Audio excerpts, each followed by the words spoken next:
Hello students, Devendra academy में आपका स्वागत है। इस वीडियो में मैं आपको कक्षा 9वीं का सामाजिक विज्ञान का पेपर लेकर आया हूं। ये अर्धवार्षिक परीक्षा 2021 से 22 का पेपर है। तो आप इस पेपर को अच्छे से देख लीजिए और इस पेपर में जो भी मैंने क्वेश्चन आपको बताने जा रहा हूँ इस वीडियो के माध्यम से, तो वो सभी क्वेश्चन बहुत ही इंपॉर्टेंट हैं। तो आपको इन सभी क्वेश्चन को अच्छे से तैयार कर लेना है, क्योंकि इन्हीं सभी क्वेश्चन में से आपकी वार्षिक परीक्षा में भी कुछ क्वेश्चन आएंगे, क्योंकि ये मोस्ट इंपॉर्टेंट क्वेश्चन इसमें शामिल किए गए इस मॉडल पेपर में। तो ये मॉडल पेपर आपके लिए बहुत ही इंपॉर्टेंट होने वाला है। इसका एक भी क्वेश्चन आप मिस मत कीजिए, सभी क्वेश्चन को आप अच्छे से तैयार कर लीजिए, ठीक है। और अपने दोस्तों को भी शेयर कर दीजिए ताकि वो भी इसका लाभ उठा सकें।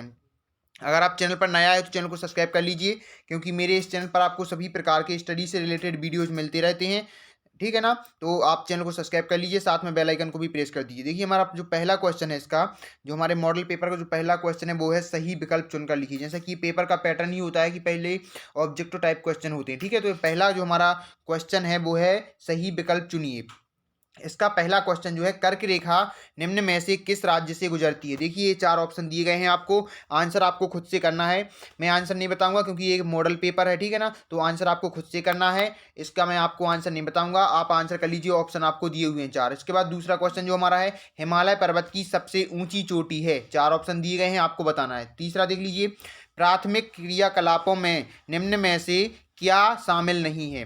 चौथा देख लीजिए, भारत का संविधान किस तिथि से लागू किया गया। इसके बाद देखिए नेक्स्ट 5वां जो हमारा क्वेश्चन है वो है, वाटरलू में नेपोलियन की हार किस सन में हुई थी। 4 ऑप्शन दिए गए हैं, आंसर बता दीजिए आप, ठीक है।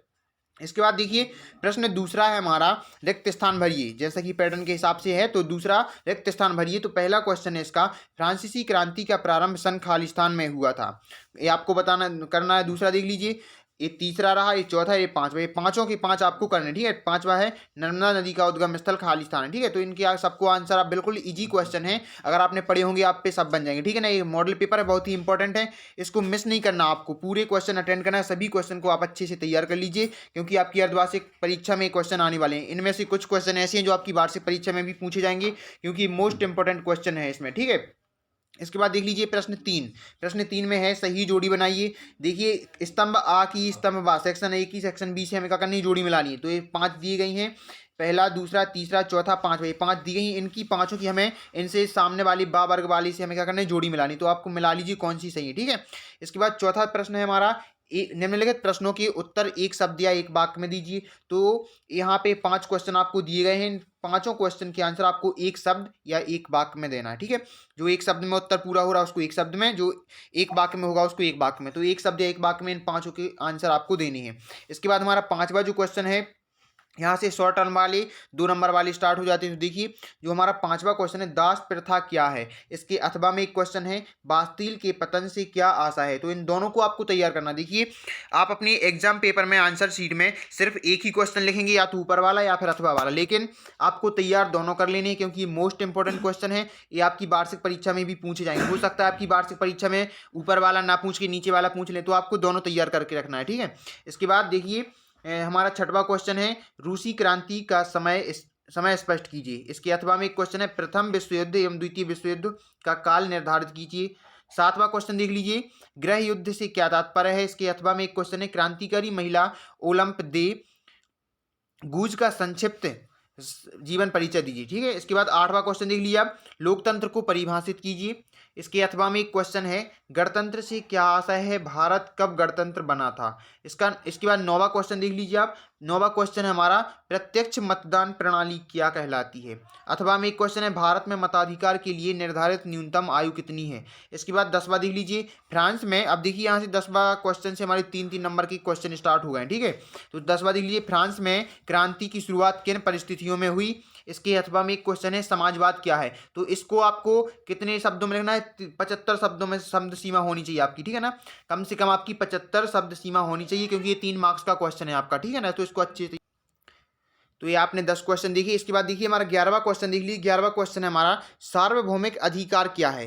ठीक है, सार्वभौमिक अधिकार क्या है, कुछ प्रमुख मानव अधिकारों का उल्लेख कीजिए। इसका अथवा में एक क्वेश्चन दिया है, ड्यूमा के बारे में संक्षेप में वर्णन कीजिए। ड्यूमा के बारे में संक्षेप में वर्णन करना है। 3 नंबर का क्वेश्चन है, 75 शब्द सीमा आपकी होनी चाहिए कम से कम। ठीक है, इसके बाद देखिए 12वां जो हमारा क्वेश्चन है, निम्नलिखित में अंतर स्पष्ट कीजिए। निम्नलिखित में कौन कौन में, बांगर और खादर में। और इसके अथवा में एक क्वेश्चन है, भारत के प्रमुख भू आकृतिक विभाग कौन से हैं, किसी एक का संक्षिप्त वर्णन कीजिए। 13वां हमारा क्वेश्चन है, पूर्वी घाट एवं पश्चिमी घाट में अंतर स्पष्ट कीजिए। इसके अथवा में है, प्रवाल क्या है, भारत के उन द्वीपों को बताइए जो प्रवाल से निर्मित हैं। इसके बाद देखिए जो हमारा अब नेक्स्ट क्वेश्चन है, जो कि हमारा 14वां क्वेश्चन है, वो आपका 14 से 20 क्वेश्चन आपके 4 अंक के क्वेश्चन रहेंगे और शब्द सीमा आपकी 100 रहेगी। तो इसमें आपको कम से कम 100 शब्द लिखने होंगे इसके आंसर में। ठीक है, 14वां देख लीजिए, भारत की भौगोलिक स्थिति का वर्णन करते हुए इसके पड़ोसी देशों के नाम लिखिए। भारत की भौगोलिक स्थिति का वर्णन करना है और इसके पड़ोसी देशों के नाम बताना। ठीक है, 4 नंबर का क्वेश्चन है। इसके अथवा में एक क्वेश्चन है, भारत को उपमहाद्वीप की संज्ञा भी दी जाती है, वर्णन कीजिए। मतलब जो संज्ञा दी जाती है भारत को उपमहाद्वीप की, उसका वर्णन करना है आपको। ठीक है, 15वां क्वेश्चन देख लीजिए आप। 15वां क्वेश्चन है, भारत के उत्तरी है, भारत के उत्तरी मैदान का वर्णन कीजिए। इसके अथवा में एक क्वेश्चन है, हिमालय पर्वत श्रृंखला का वर्णन कीजिए। 16वां क्वेश्चन देख लीजिए, बोल्शेविकों ने अक्टूबर क्रांति के बाद कौन कौन से प्रमुख परिवर्तन किए। इसके अथवा में है, 18वीं सदी के उत्तरार्ध के फ्रांसीसी समाज की दशा का वर्णन कीजिए। 17वां क्वेश्चन देख लीजिए, डायरेक्टरी के शासन से क्या अभिप्राय है, यह कहाँ और क्यों लागू किया गया था। इसके अथवा में एक क्वेश्चन है, रूस के सामाजिक आर्थिक और राजनीतिक हालात 1905 से पहले कैसे थे। 18वां क्वेश्चन देख लीजिए आप। 18वां क्वेश्चन है, भारतीय संविधान की प्रस्तावना के प्रमुख बिंदुओं का वर्णन कीजिए। इसके बाद अथवा है, संविधान सभा का गठन कैसे हुआ, संविधान निर्माण की प्रमुख समितियों का वर्णन कीजिए। 19वां क्वेश्चन देख लीजिए, निर्वाचन आयोग के प्रमुख कार्यों का वर्णन कीजिए। इसके अथवा में भी क्वेश्चन, इसको भी आप पढ़ लीजिए, इसको भी तैयार कर लेना। ठीक है, 20वां क्वेश्चन देख लीजिए, बेरोजगारी क्या है, बेरोजगारी के प्रमुख प्रकारों को स्पष्ट कीजिए। इसके अथवा में दिया है, इसको भी पढ़ लीजिए। दोनों को तैयार करना है आपको, अथवा वाला भी तैयार कर लेना। ठीक है, इसके बाद 21 और 22 जो आपका क्वेश्चन है, वो निबंधात्मक क्वेश्चन है। दोनों ये आपके 5 अंक के रहेंगे और 150 शब्द सीमा रहेगी आपकी। कम से कम आपको 150 शब्दों में आंसर को कंप्लीट करना है। इसके बाद देख लीजिए 21वां क्वेश्चन देख लीजिए, नेपोलियन के उदय को कैसे समझा जा सकता है। इसके अथवा में एक क्वेश्चन है, 1917 में जार का शासन क्यों खत्म हो गया। 22वां क्वेश्चन देख लीजिए, हिंद महासागर में भारत की केंद्रीय स्थिति से इसे किस प्रकार लाभ प्राप्त हुआ है। इसके अथवा में एक क्वेश्चन है, हिमालय पर्वत का भारत के लिए क्या महत्व है। तो ये सभी क्वेश्चन, ये सभी 22 के 22 क्वेश्चन बहुत इंपॉर्टेंट हैं। ये आपके सामाजिक विज्ञान का जो पेपर है, इसमें सभी क्वेश्चन जो भी मैंने आपको बताए, सभी के सभी इंपॉर्टेंट क्वेश्चन है। तो इन सभी को आपको तैयार कर लेना है। इनमें से कुछ क्वेश्चन ऐसे जो आपकी वार्षिक परीक्षा में पूछे ही जाएंगे। ठीक है, मोस्ट इंपॉर्टेंट क्वेश्चन इसमें शामिल किए गए हैं। तो अगर आपको ये वीडियो पसंद आई तो वीडियो को लाइक कर देना। साथ में अगर चैनल पर नए हो तो चैनल को सब्सक्राइब कर दीजिए। साथ में बेल आइकन को भी प्रेस कर दीजिए, ताकि जो भी मैं वीडियो अपलोड करूँ उसका नोटिफिकेशन आपको मिल जाए। और अपने दोस्तों को भी शेयर कर देना, ताकि उनको भी इसका लाभ मिल सके। Thank you.